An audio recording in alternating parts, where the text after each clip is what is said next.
ओम अज्ञानतिमिरन्धस्य ज्ञानञ्जनशलाकया चक्षुरुन्मिलितं येन तस्मै श्रीगुरुवे नमः। श्रीचैतन्यमनोभीष्टं स्थापितं येन भूतले स्वयं रूपकदा मह्यं ददाति स्वपदान्तिकं।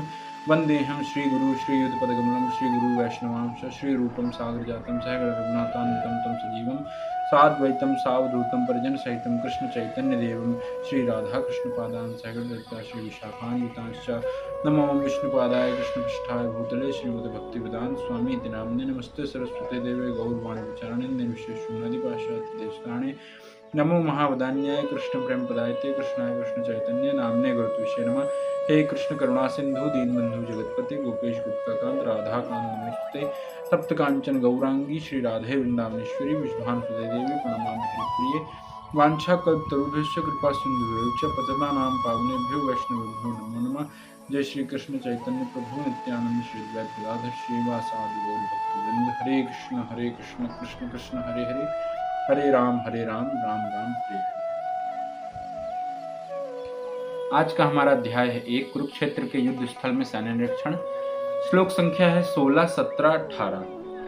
अनंत विजयम राजा कुंती पुत्रौ युधिष्ठिरः नकुलः सहदेवश्च सुघोष मणिपुष्पकौ काश्यश्च परमेश्वास शिखण्डी च महारथः धृष्टद्युम्नो विराटश्च सात्यकीश्वपराजितः द्रुपदो द्रौपदेयश्च सर्वशः पृथिवीपते सौभद्रश्च महाबाहु शंखादग्मु पृथक् पृथक्।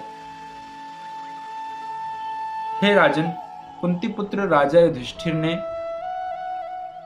अपना अनंत विजय नामक शंख बजाया तथा नकुल और सहदेव ने सुघोष तथा मणिपुष्पक शंख बजाए।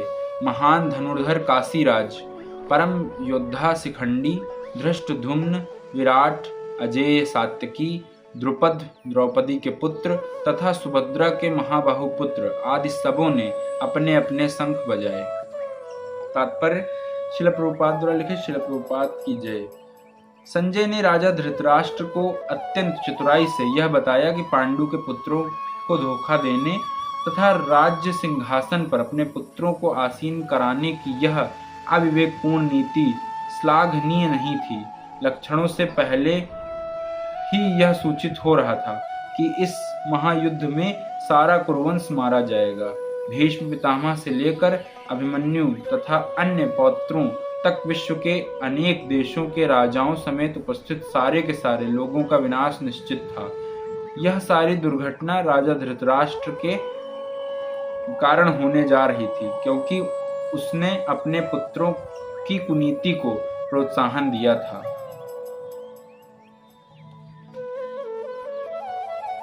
अगला श्लोक है श्लोक संख्या 19। सघोषो धृतराष्ट्राणां हृदयानि व्यदरायत नभश्च पृथिवी चैव तुमुलोऽभ्यनुनादयन्। इन विभिन्न शंखों की ध्वनि कोलाहलपूर्ण बन गई, जो आकाश तथा पृथ्वी को शब्दायमान करती हुई धृतराष्ट्र के पुत्रों के हृदयों को विदीर्ण करने लगी। तात्पर्य श्रील प्रभुपाद लिखे। श्रील प्रभुपाद की जय। जब भीष्म तथा दुर्योधन के पक्ष के अन्य वीरों ने अपने अपने शंख बजाए तो पांडवों के हृदय विदीर्ण नहीं हुए। ऐसी घटनाओं का वर्णन नहीं मिलता, किंतु इस विशिष्ट श्लोक में कहा गया है कि पांडव पक्ष के संगनाद से धृतराष्ट्र के पुत्रों के हृदय विदीर्ण हो गए। इसका कारण स्वयं पांडव और भगवान श्री कृष्ण में उनका विश्वास है। परमेश्वर की शरण ग्रहण करने वाले को किसी प्रकार का भय नहीं रह जाता, चाहे वह कितनी ही विपत्ति में क्यों न हो। आज के रिसाइटिंग सेशन में आप सभी का आने के लिए बहुत बहुत धन्यवाद। जगत गुरु श्रील प्रभुपाद की जय। आप सभी के चरणों में मेरा कोटि कोटि प्रणाम। हरे कृष्ण।